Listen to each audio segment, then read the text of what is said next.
The air smelled of rain and rot. Leaves glistened under a weak moon as a jeep rumbled down a dirt trail that hadn't been used in years. The driver, Hamza, squinted through the windshield, wipers screeching across mud-smeared glass. Beside him, Lara leaned forward, phone raised to record. "We're officially off the grid," she said, her smile shaky but excited. Behind them, Ethan, Zoya, and Raphael clung to their seats as the vehicle bounced over roots. Sound.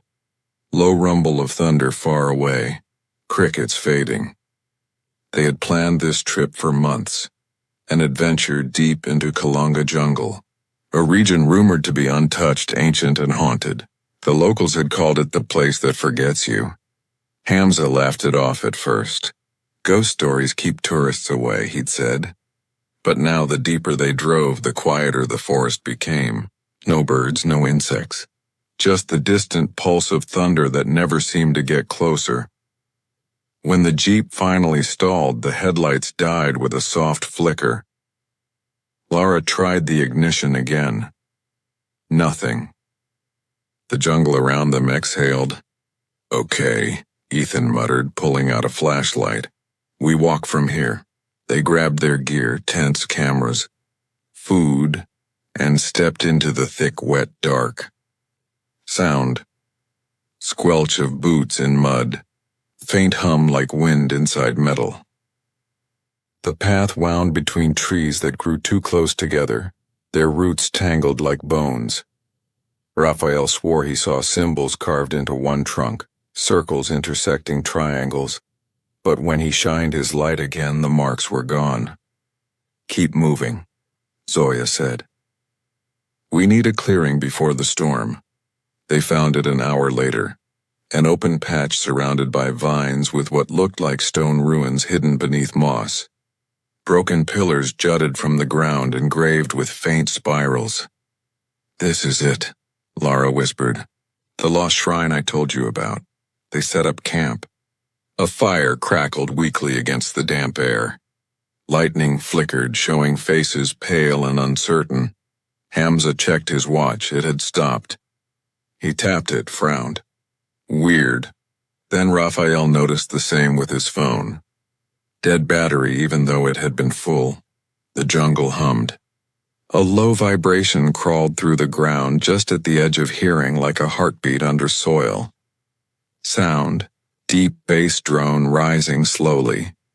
Ethan lifted his camera, panning across the ruins. "Imagine the footage if this goes viral," he said, half joking.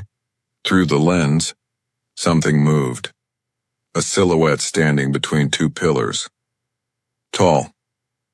Still. He lowered the camera. Nothing there. "You saw that too, right?" Lara asked quietly. Before he could answer, wind tore through the camp, scattering sparks. The fire hissed out. In the sudden darkness, the hum stopped. They stood frozen. Then a voice whispered, not from around them, but inside their ears. "You shouldn't have come." Everyone spun around. Zoya's flashlight shook as she swept the beam across the trees. "No one. Pack up," Hamza said. "We leave now." They turned toward the path, but there was no path. Only endless forest, every direction identical. Raphael cursed. "We came from there, I swear." They walked, arguing, retracing steps that didn't exist anymore. The trees seemed to shift subtly each time they looked away. After what felt like hours, they stumbled back into the clearing, their own extinguished campfire waiting for them. "No way," Lara whispered. We walked straight. Ethan checked his compass. The needle spun in lazy circles. Hamza's voice was tight. "Maybe we got turned around." The thunder cracked again. Closer this time, but still no rain. They decided to wait until morning. Sound. Dripping water. Distant animal cry distorted. That night, none of them slept. Zoya lay staring at the canopy, watching faint lights drift between the branches, greenish orbs that pulsed like breathing. One hovered above her tent before fading into mist. At dawn, they packed again. The air felt heavier, thick enough to taste. When they began walking, sunlight barely pierced the leaves. An hour passed. 2. Then Lara stopped. "Does anyone hear that?" It was laughter, faint, far away, echoing through the trees. Children. They followed the sound to a river glistening black. On the opposite bank they saw figures, 5 people waving. Hamza blinked. They looked like them. The figures were identical. Same clothes, same faces, frozen mid-wave. Ethan's voice cracked. "That's us." "That's impossible." The copies across the water smiled wider, movements jerky like old film. The laughter grew distorted, echoing backward. Zoya screamed. They ran. Branches lashed their faces as they tore through vines. The laughter followed, fading in and out like radio static. When they stopped, gasping, they were back at the ruins again. Lara dropped her bag. No, no, no, no. Hamza grabbed her shoulders. "We're looping. We're walking in circles." Zoya looked at the trees.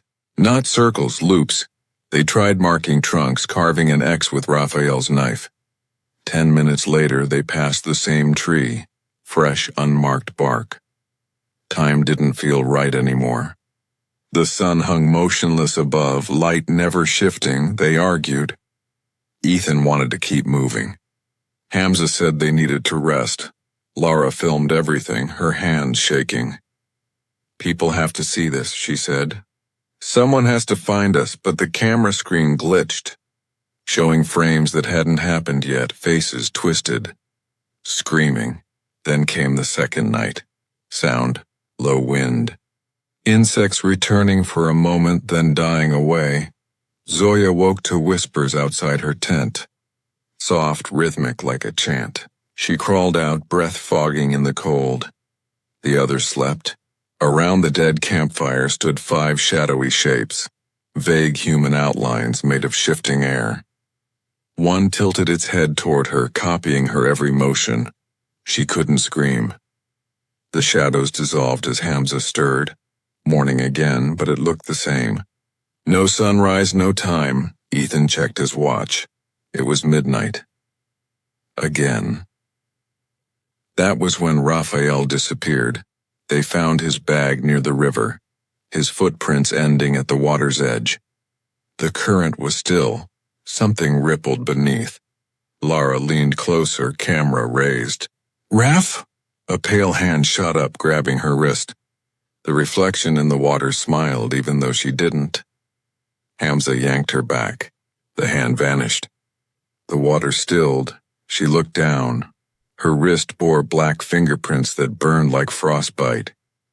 Ethan shouted, "Look!"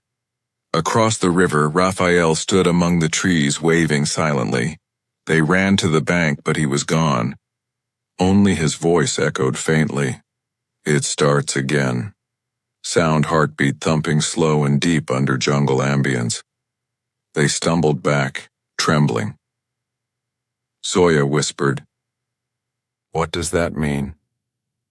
Hamza answered hollowly, "I think. We've done this before." The jungle felt alive now, breathing in sync with their panic. Every path they took led back to the clearing faster, as if distance were collapsing. Ethan screamed into the dark, "What do you want from us?" The answer came from everywhere and nowhere. "Remember?" Lara clutched her head. Images flashed, arriving at night, the storm. Raphael drowning, waking again. Loops within loops. She looked at the others. "We've been here before. Maybe hundreds of times," Hamza whispered. "Then how do we stop it?" Ethan laughed bitterly. "Maybe we don't." That night they tried burning the ruins, hoping fire would break the cycle. The flames caught quickly, licking up vines and stone. For a moment, light filled the clearing. Relief flooded them. Then the fire froze. Flames suspended midair like orange glass. The smoke twisted into faces screaming silently. The ground split open beneath the shrine. From the chasm came a blinding green light. Zoya fell backward, clutching her ears as whispers poured out, thousands of voices repeating their names. Ethan stared into the abyss, mesmerized. "It's beautiful." He stepped forward and was gone. Hamza grabbed Zoya and Lara, dragging them away as wind howled and the light dimmed. They ran blindly through trees that bled sap like ink. When they finally collapsed, gasping, they were back at the Jeep. Its headlights flickered weakly, engine running. Lara sobbed. "We made it." Hamza froze. The clock on the dashboard read 12 UBAM exactly as when they'd arrived. The radio crackled. A voice came through, Ethan's. "Welcome back," Lara screamed.